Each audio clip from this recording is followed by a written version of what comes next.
In the intricate dance of birth, there is a silent yet crucial participant, the microbiome. This bustling community of bacteria, fungi, and other microorganisms isn't just a bystander. It's a legacy passed down from mothers to their newborns, shaping their health in really profound ways. You don't just pass your eye color on to your child. And as a culture, it is so important that we understand the significance of the microbiome that we pass on to our children.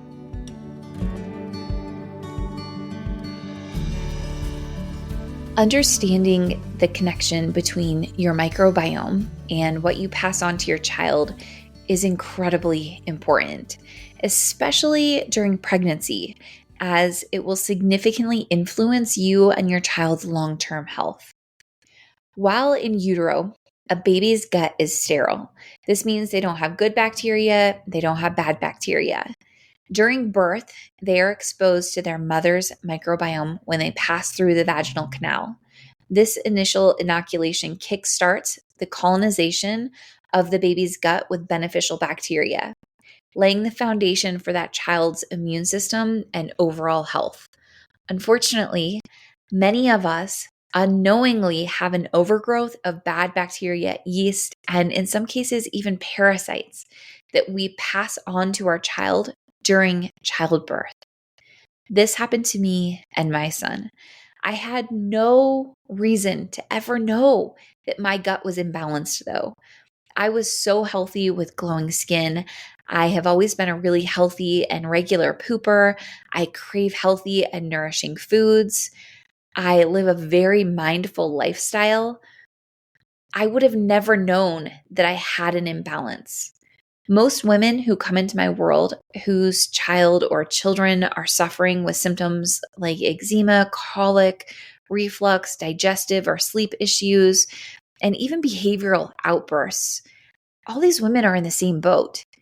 Why and how was your gut imbalanced in the first place? Why didn't you know?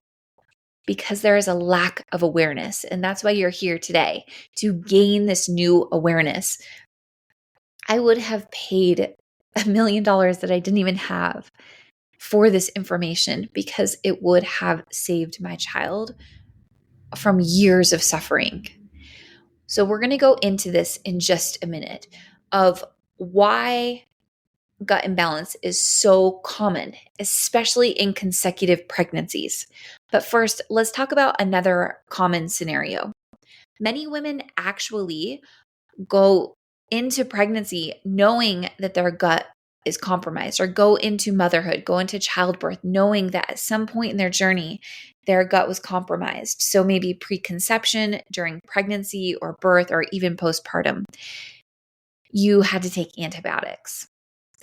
Did you know that antibiotics are the number one prescription prescribed to pregnant women? And while in some cases antibiotics are necessary, they kill all of your good bacteria along with the bad. In most women, this exacerbates the minor imbalance she already had without even knowing it. And unfortunately, Western medicine doesn't pause to nurture you back into balance. They just send you on your way with an antibiotic. At best, your doctor may say to go grab a probiotic the next time you're at the store, completely oblivious to the fact that you need a very specific probiotic to repopulate your gut. And not only that, but bad bacteria has learned how to multiply at a faster rate than good bacteria. So when you take antibiotics, you kill everything, the good and the bad. And unless if you are intentionally killing the regrowth of the new bad bacteria and hyper nurturing your good bacteria, you will quickly develop an imbalance. This isn't just the case for some people. This is across the board true for everyone, and is especially important to have the awareness about if you are thinking of conceiving, you're pregnant, or you have just given birth. If you need antibiotics, you need to intentionally rebalance your gut. This is not just going to happen with a probiotic that you grab at the grocery store. This is not going to happen on its own. Your gut is not going to rebalance just by eating really healthy foods. You need to intentionally rebalance your gut. One significant repercussion of antibiotic use during pregnancy or childbirth is the skyrocketing rates of postpartum mood disorders.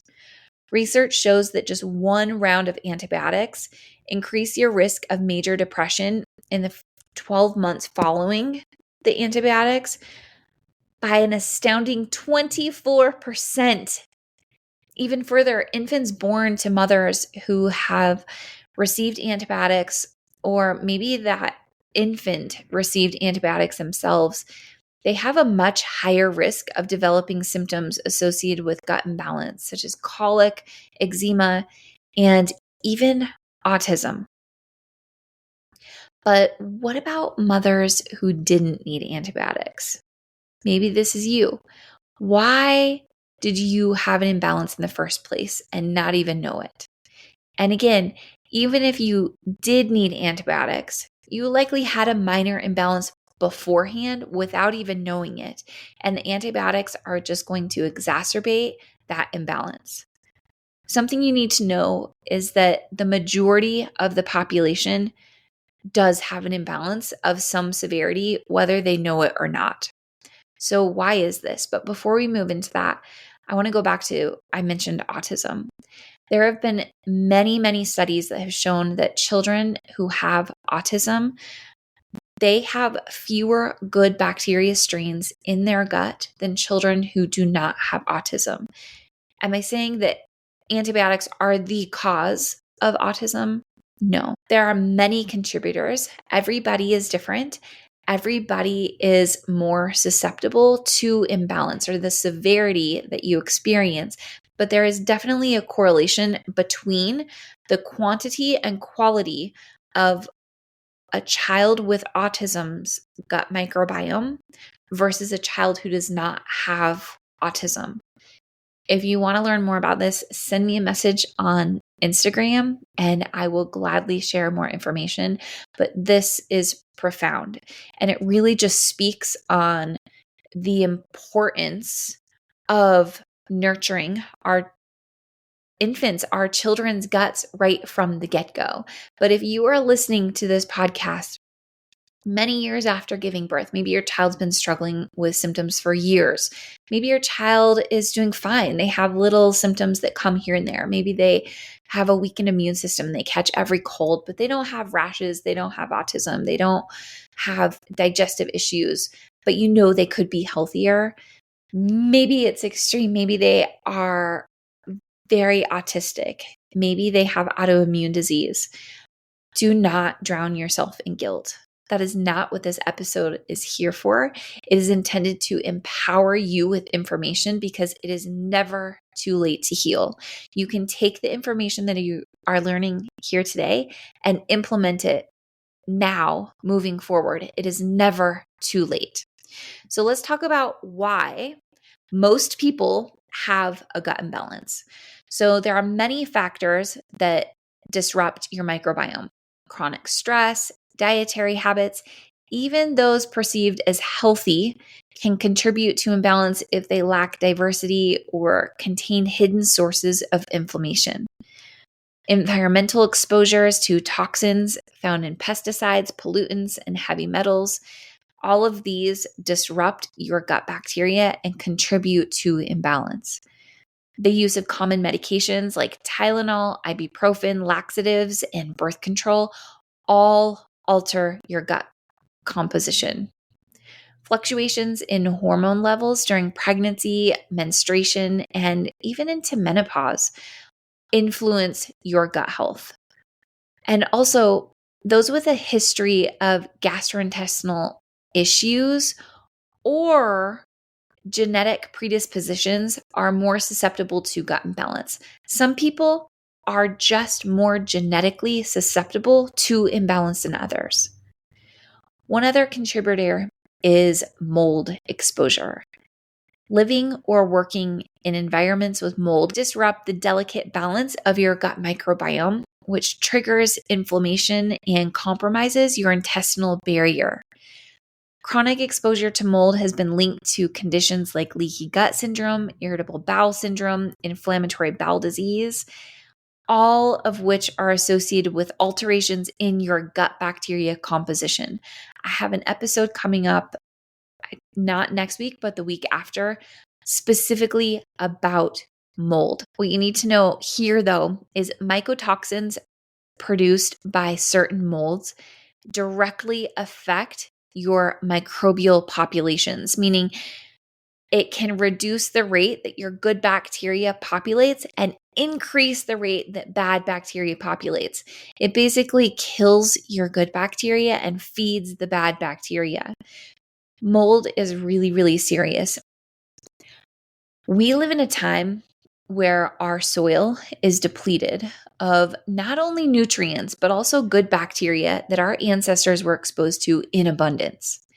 Combine this depletion of environmental bacteria with our increased exposure to chemicals, pollution, pesticides, and heavy metals, and we must intentionally balance our microbiome. This is not going to happen on its own. It is an intentional act that we must do. Regardless of if you needed antibiotics or not, rebalancing your gut is really important.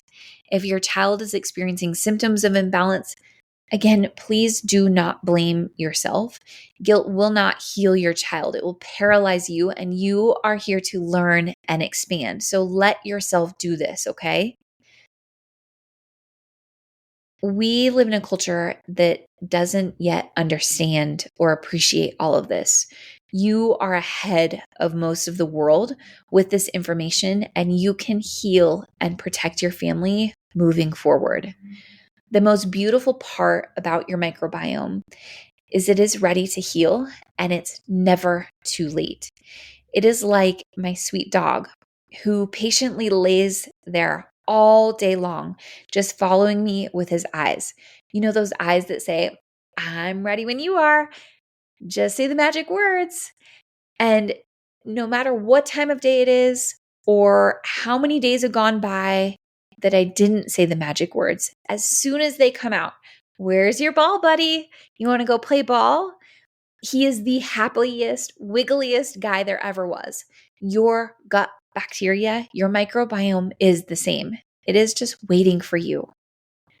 Okay, so we've talked about why your gut is imbalanced. Now let's talk about how to balance. So many women come to me when their child is consumed with symptoms like rashes, chronic constipation or chronic diarrhea, compromised immune systems, allergies, or mood issues. I'm going to share with you exactly what I share with all of these women. So, if I were to get pregnant again, this is what I would personally do.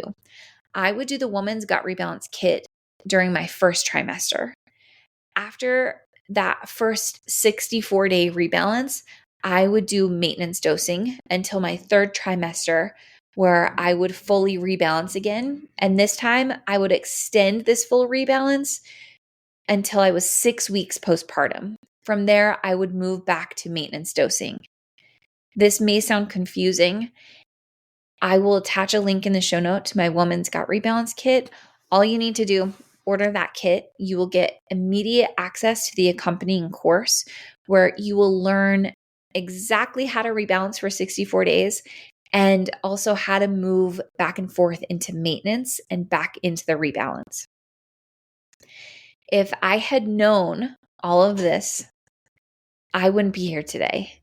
My son's severe imbalance led me to this place where I am, where I had to learn all of this the hard way. He suffered for 2.5 years, and it was all 100% unnecessary. Another benefit of following this protocol is you won't get group B strep, and you can avoid needing antibiotics. If you are listening to this and say you are 20 weeks pregnant or even 36 weeks pregnant, just start wherever you are. Jump into rebalancing and carry it through 6 weeks postpartum. Now, maybe you already had your baby. If they develop symptoms before 6 months of age, you can be certain that you unknowingly passed an imbalance onto them during birth. You will want to rebalance your child and rebalance yourself. If you are breastfeeding and your child is under 4 months of age, you can do the Woman's Gut Rebalance Kit and it will be enough to heal both of you. For skin symptoms, you will also want to get the Balanced Bacteria Skincare Kit because you only want to use topical products that are microbiome friendly. If your child is over 4 months of age, you'll want to get the Children's Gut Rebalance Kit for them and the Woman's Gut Rebalance Kit for you. If your child is breastfeeding, they will get to experience healing through their own kit and through your milk, and this is absolutely magic for their gut. For older children, the children's kit is designed for up to 100 pounds. Beyond that, the Woman's Gut Rebalance Kit will be the most effective for them. They contain the same supplements, just different dosage. And mama, don't forget yourself. Heal yourself alongside your child. No matter how old they are, you won't regret it, and you will be able to experience a new, thriving version of you that you probably didn't even know could exist. You will be able to support your child and everyone else around you so much better when you heal yourself. I have dedicated my life to educating others so that you and your child don't have to unnecessarily suffer the way that my family did. Everything from the quality supplements that make up the rebalance and skincare kits to the accompanying course, it is all here to simplify your journey. I hope with my whole heart that you utilize them. Before we wrap up, I want to ask you to please share this episode with the mamas in your community, maybe with your sister, your own mother, your neighbor, or your best Instagram friends. Together, we can empower mothers to not only heal, but to proactively care for themselves and their families. We can pass a balanced microbiome onto the next generation if we have this awareness and we are intentional. Awareness is power. Let's all share it. Thanks for being here. Thank you for joining me in today's episode of Follow Your Gut. If we don't know each other, I'm Juniper Bennett. I'm the founder and CEO of Only Organics, a supplement and education brand focused on women and children's gut health. I will have all the resources mentioned in today's episode linked in the show notes for you. I would love to connect with you. You can find me on Instagram at Only Organics. That's ONLEORGANICS. And make sure to subscribe to the show so you never miss an episode. Lastly, it's important for you to know that the information shared on this podcast is based on my personal experiences and research. Please always trust your own inner voice of wisdom and your healthcare professional. Until next time.